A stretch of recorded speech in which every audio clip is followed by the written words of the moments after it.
and it's time for the finale. And before I can talk about Mr. Ritesh Thakur, Rector, Webster University of Thailand, it's really a pleasure to introduce this gentleman.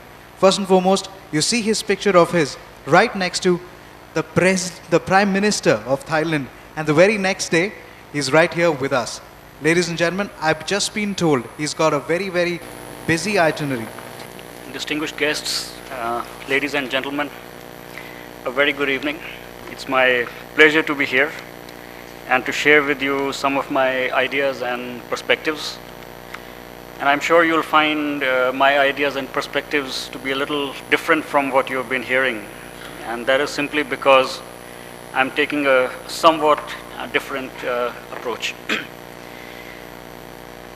These days, it has become very, very common for people outside of India to look at India.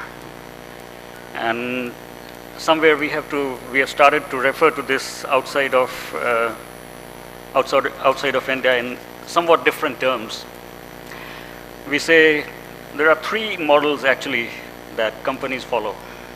One is outside in, and I think outside in is what we are seeing here in in India, when the attention of companies from a very large number of countries is focused on India. So we have companies from the outside looking in. The second model that we see is inside out, where companies from India are looking outside and looking at possibilities of doing business in other parts of the world. And the third approach that we are looking at is outside out, which means companies outside of their home country looking outside into other countries. So when I say that I am going to take a somewhat different perspective, I am taking the outside out perspective for Indian firms. We know that it is a reality that a very large number of foreign companies are going to come into India, and we might even say that India perhaps is a very important target for a very large number of companies. We also see that many Indian companies are looking out to export and to sell their products. But there is an even more interesting opportunity when Indian companies go out of India, and I mean go out of India to manufacture, and then look outside of the country to which they have gone as a way of further growth. Today, as I go through my sharing of my ideas and perspectives, I'm taking another, should I say, trend or direction which goes against the current. So I'm not going to talk about companies coming to India, or I'm not going to talk about Indian companies exporting from here. I'm going to talk about Indian companies setting up businesses or manufacturing abroad.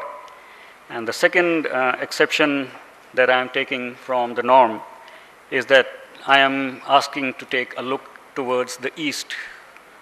Traditionally, we have taken a look and focused our attention on the West, so to say, because for a very large portion of the last century, almost the last 50 years, the West has been an area of affluence.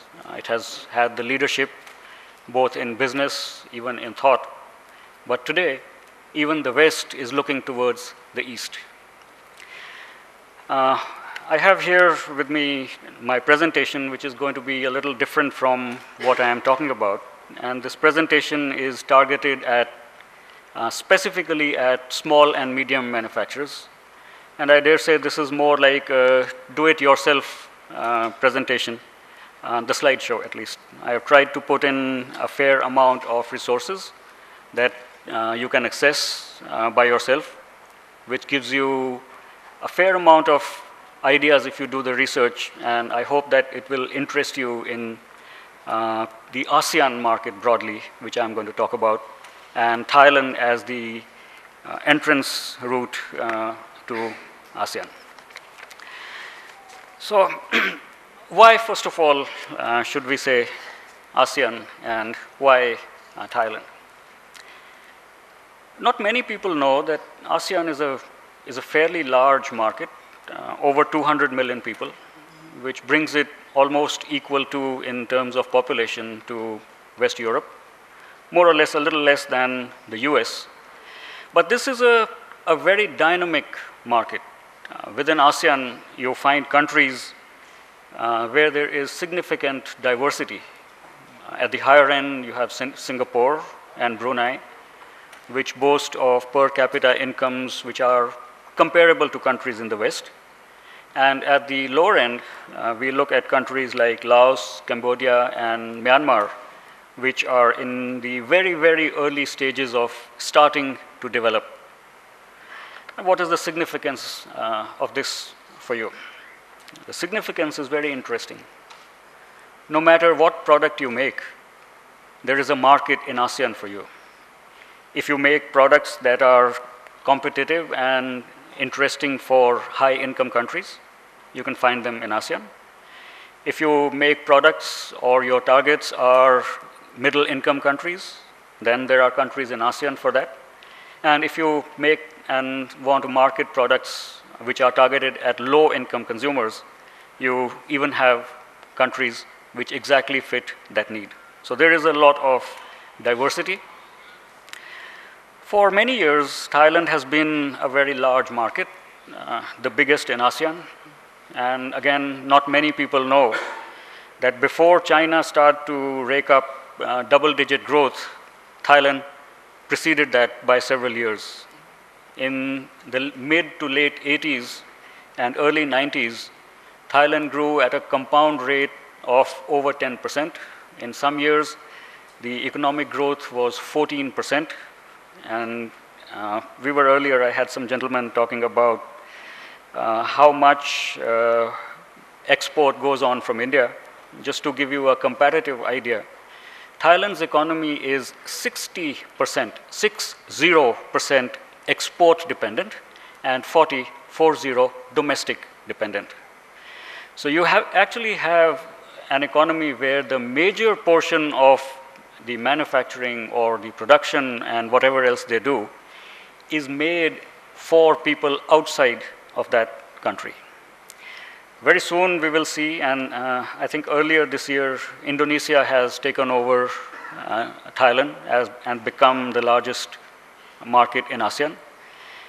We see Indonesia growing very, very quickly now with a fair amount of stability in the government. And in jargon in academia, we used to say first the BRIC countries, Brazil, Russia, India, and China. And then the R got dropped because Russia didn't perform as well as it was expected. So it became BIC, Brazil, India, and China. And now I hear, for some time we started to hear Chindia, China, and India. And now we are hearing Chindonesia, China, India, and Indonesia. Now, Indonesia is a member of ASEAN, and therefore that market is easy for companies to tap if they set up production in Thailand. So from all these countries in ASEAN, and there are several more, Philippines, just to mention one more. Why Thailand? Why choose Thailand as a country to get into and choose Thailand as a route to, let's say, target the market of ASEAN? It's a very easy country to live in. The infrastructure is very good. They have spent several years improving their infrastructure. Generally, the Thais are very welcoming to foreigners. And there is a cultural affinity with India. The Thai culture is somewhat drawn from the Indian culture. So while it's a foreign market, to some extent, it is not very foreign. It's, I would say, for the small, medium companies which are starting and looking at their first venture abroad, this might be a very nice market. So as we look at this, what would be my suggestion to you if you are thinking of going into Thailand? You know, for political reasons, and I'm sure you have seen this on television, there is a lot of strife in Thailand. There are protests. And therefore, the economy booms and then stalls, and then booms again and then stalls. In this year alone, in the first 8 months of this year, we have gone from 4% annual growth, which was projected, then 0% growth, then minus 2% growth, and now at this point, they are projecting a 7% growth for the whole year. This means that if you are wanting to enter into the Thai market, here's a very nice opportunity for you. Wait. Look for a time when there is a trouble or there is problem in Thailand, and you can acquire depressed assets at astonishingly low values. So make your plans, get ready, and wait. Wait for the next upheaval, which will come, and enter at that time. And be sure, this has gone on in Thailand for 40 years. After every upheaval, there is calm and very good growth. So my suggestion would be, if you want to enter, get ready, identify the companies that you would like to acquire, or identify where you want to be, and wait. Wait for the opportune moment. Here, I have a list of for some of the banks and commercial institutions which specialize in distressed assets, and therefore it might be a very good, worthwhile idea to approach them. I'm leaving a copy of this presentation because there's so much data that might be useful for you. I'm leaving a copy of this presentation with the organizers. So rather than copy down, you can take it from them. So if you do go into Thailand, what should you expect? Suddenly the similarities with India come to an end. You then see Thailand as a part of ASEAN, and a very difficult and very different, not difficult, environment. And the first thing that you will face if you venture there is that your Indian identity is negatively perceived. And that is because of what some of our Indian fellow countrymen have done there before us. The Indian products are perceived to be cheap and of poor quality. Maybe there is no reason for that reality, but that is the perception that you will face. In the services industry, there's a somewhat better perception, but in the products, manufactured goods industry, the general impression is not very good. If you are to produce, if you go to Thailand, I think I must mention this first. The strangest thing you find is that no one speaks English. It is rare for you to find people you can communicate with.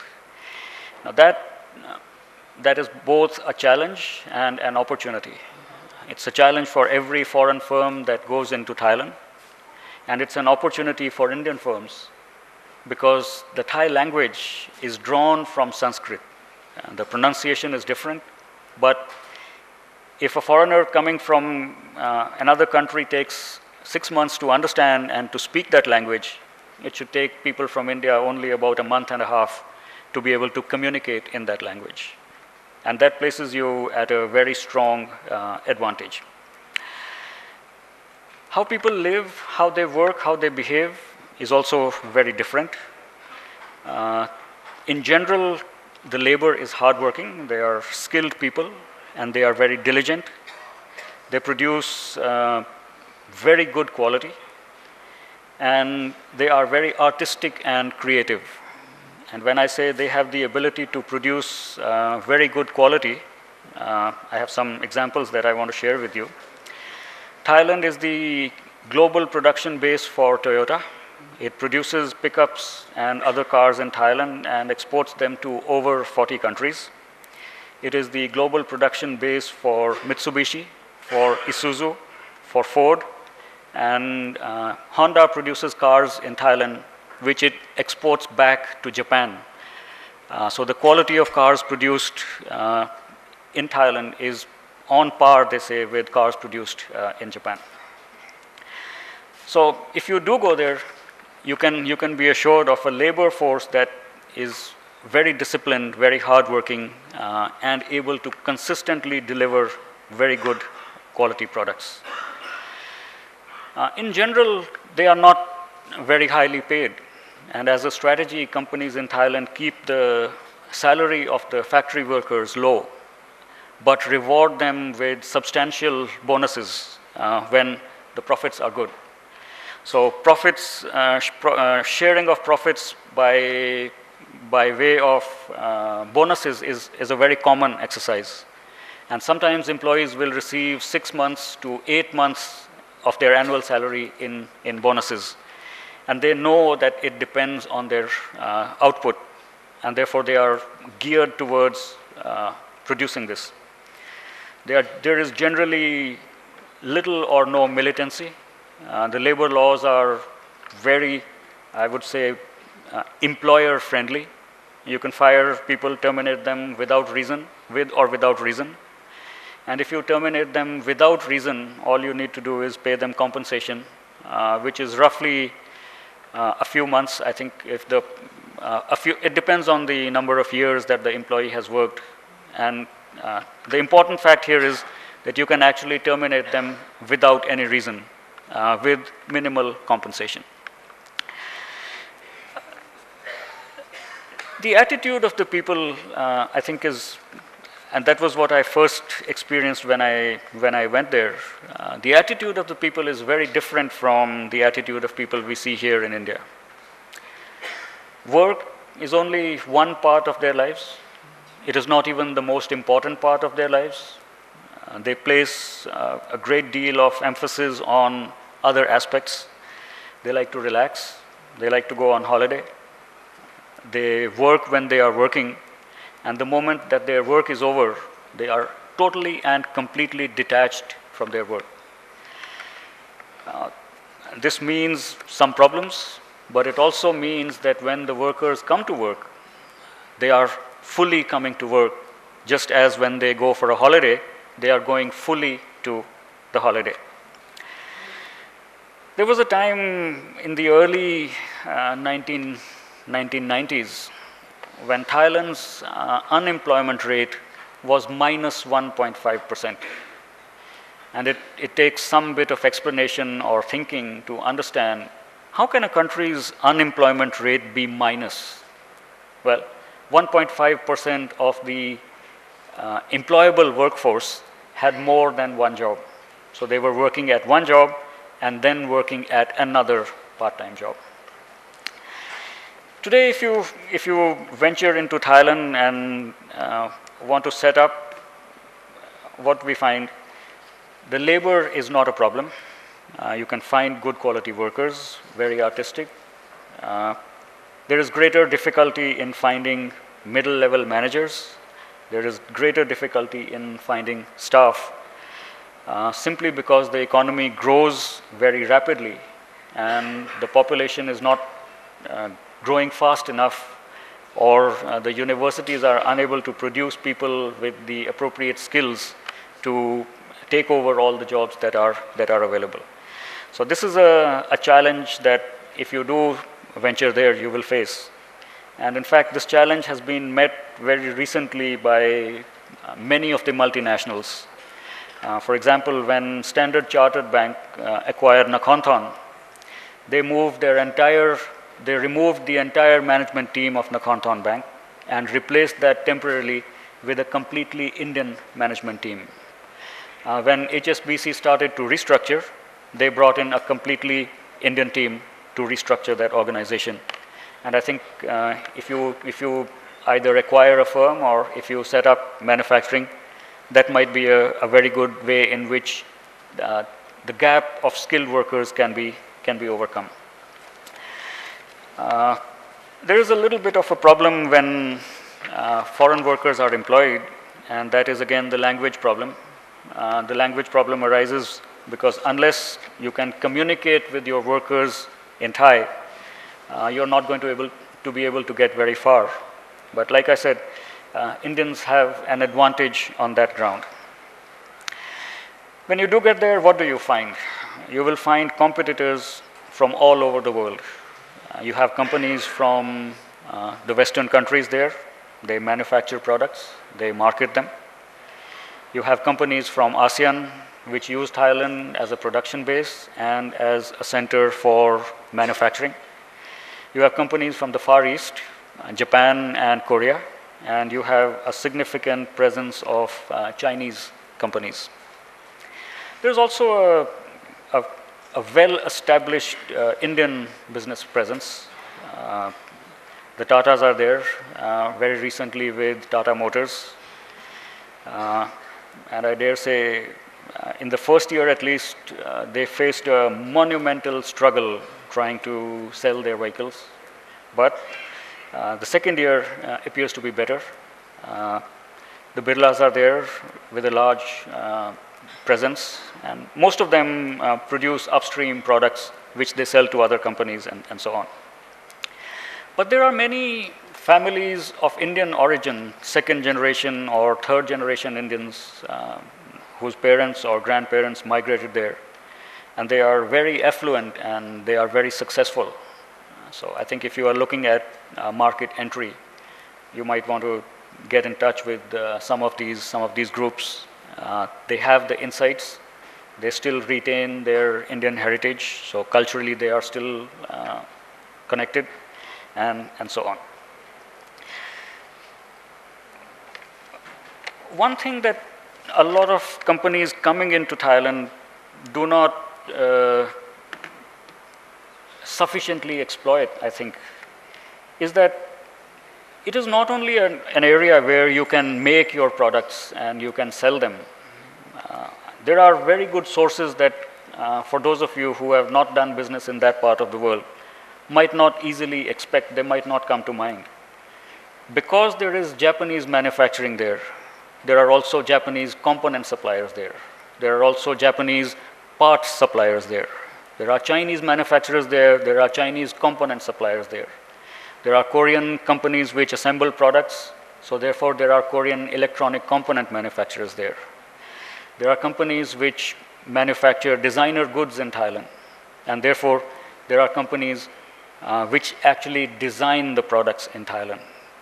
Several years back, Thailand was a very strong garment